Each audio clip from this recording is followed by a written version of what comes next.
Physical education with RJ27 में आपका स्वागत है। आज हम स्टांस के ऊपर अपनी क्लास की चर्चा करेंगे। तो स्टांस कैसे लेना है, क्या होता है स्टांस और स्टांस की क्यों ज़रूरत होती है, तो चलिए। सबसे पहले कुछ चीज़ों को आपको ध्यान रखना है। बैटिंग करते टाइम जब हम स्टांस लेते हैं, स्टांस हमेशा लेग स्टंप के ऊपर लेना है। लेग स्टंप के ऊपर इसलिए लेना है ताकि हम जब बॉल को लीव करेंगे आउटसाइड ऑफ स्टंप, तब हमें हमारा ऑफ स्टंप पता रहे और हम इजीली उसको लीव कर सकें। नेक्स्ट थिंग, स्टांस लेने में हमारी लेग की पोजीशन क्या होती है। लेग की पोजीशन होती है जितनी हमारे शोल्डर की चौड़ाई है उतने हमें हमारे पैर को खोलना है। ये देखिए, पैरों की चौड़ाई जितनी खोली है उतने मेरे शोल्डर हैं। नेक्स्ट, हमें हमारा दोनों टो और दोनों हिल का गैप इक्वल ही रखना है। न तो टो को वाइड करना है, न टो को अंदर करना है। हील और टो का गैप इक्वल रखना है। दोनों टोज एक ही लाइन में रखना है, इमेजनरी लाइन बनानी है। कोई टो आगे या पीछे नहीं होना चाहिए। यहाँ पर हम अच्छे से समझ पाएंगे। ये मैंने लेग स्टंप लगा लिया, लेग स्टंप पे खड़ा हूँ, दोनों टो इक्वल रखा है। हील और टो के अंदर गैप बिल्कुल बराबर। घुटनों को थोड़ा सा बैंड करके रखना है ताकि हम बॉलर को अच्छे से देख पाएँ, उसकी हाथ में जो बॉल है उसके ऊपर फोकस अच्छे से कर पाएँ।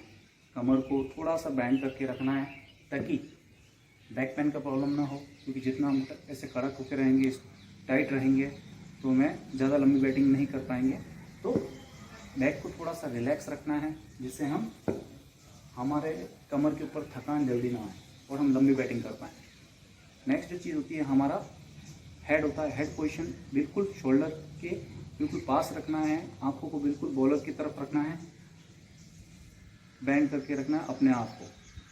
तो कुछ जो की पॉइंट्स थे, स्टांस सबका अलग अलग होता है। सबसे आइडियल जो स्टांस है हमारे सर सचिन तेंदुलकर का है, जो सबसे आइडियल स्टांस माना जाता है। अगर आपको फॉलो ही करना है तो सचिन तेंदुलकर सर का स्टांस को फॉलो करें। तो कुछ बेसिक जो चीज़ें होती हैं उनका ध्यान रखें। पैर को ज़्यादा ना खोलें। ज़्यादा खोलने से प्रॉब्लम ये होती है, हमें फ्रंट फुट अगर हम चले गए हैं तो उससे बैक फुट आने में प्रॉब्लम होगी। इसलिए पैरों का जो गैप है आपके जितने आपके शोल्डर है उतने ही रखिए। घुटनों को थोड़ा सा बैंड करके रखिए, खड़ा मत रहिए। थोड़ा सा बैंड करके रखेंगे तो हम बॉलर को अच्छे से जज कर पाएंगे।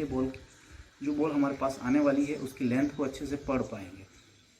अपने हेड को बिल्कुल स्थिर रखना है शोल्डर के ऊपर। हमारा जो हेड है हमारे टो से आगे नहीं जाना चाहिए। अगर टो से आगे जाएगा तो हेड फॉल की प्रॉब्लम होगी। उससे हम ऑफ स्टंप के बाहर की जो गेंदें हैं उसको खेलने में असमर्थ रहेंगे या फिर प्रॉब्लम्स क्रिएट होनी चालू हो जाएगी। शोल्डर एकदम सामने रखना है और बॉलर को आपका पीछे वाला शोल्डर नहीं दिखना चाहिए। ये देखिए, ये मेरा बैटिंग स्टांस है। इसके बाद हमें आता है कि हमें हमारे बैट की पोजीशन को कहाँ रखना है, हमारा जो हैंडल है हैंडल को कहाँ रखना है, टो को कहाँ रखना है।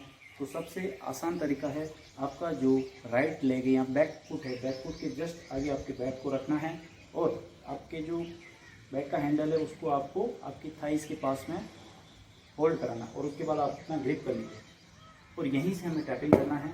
ये चीज़ ध्यान रखिए, टैपिंग हमेशा लेफ्ट हैंड से या फिर टॉप हैंड से करना है। टॉप हैंड से टैपिंग करना है और जो राइट हैंड है वो आपका सिर्फ सपोर्ट करेगा। स्टांस यहाँ पर आके हमारा कंप्लीट हो जाता है। बात ठीक है, लेकिन बैक फ्लिप इन्वॉल्व होती है हमारे क्रिकेटिंग शॉट में, जहाँ से हम क्रिकेट का शॉट लगाना स्टार्ट करते हैं। तो बैक फ्लिप कहाँ रखनी है, कितनी हाइट होती है और किस तरह से बैट को उठाना है, ये आज जानकारी मैं आपको दूंगा। तो यहाँ स्टांस कंप्लीट होने के बाद हमें हमारे बैट को कितना उठा के रखना है, आपकी जो स्टम्प्स लगे हुए हैं स्टम्प्स के आसपास, यानी कि स्टम्प की जितनी हाइट है उसके आसपास आपको बैट को लिफ्ट करना है। लिफ्ट किस तरफ करना है, आपके विकेट कीपर और फर्स्ट स्लिप के एरिया में आपके बैट का टोक होना चाहिए।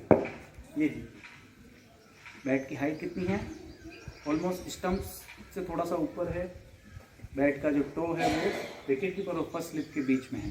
तो बैट का जो फेस है, मैंने बैट के फेस को बिल्कुल ज़मीन की तरफ नहीं रखा है और न ही बिल्कुल पॉइंट की तरफ रखा है। बैट का जो फेस है थोड़ा सा ओपन होना चाहिए। अगर हम इसको बंद करके रखते हैं तो, क्योंकि हमारे रिस्ट यहाँ पे कॉक है, तो जो हम शॉट ऑफ स्टंप पे खेलना चाह रहे हैं वो शॉट हमारा जो हम कवर ड्राइव मारेंगे वो जाएगी मिड ऑफ पे या फिर स्ट्रेट में। तो वहाँ से ये समस्या होगी। और अगर बिल्कुल ही ओपन रखते हैं तो जो बॉल हम कवर्स में खेल रहे हैं पॉइंट की तरफ जाने का चांस रहेगा।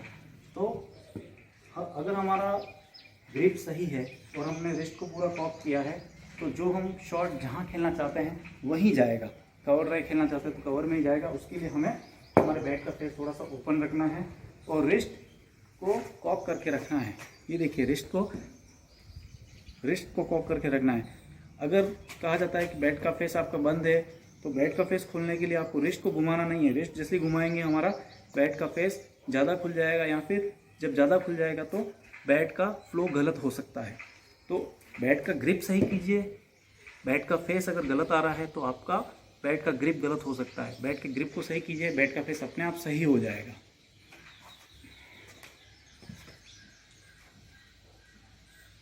बैट का लिफ्टिंग यहाँ से शुरू होता है।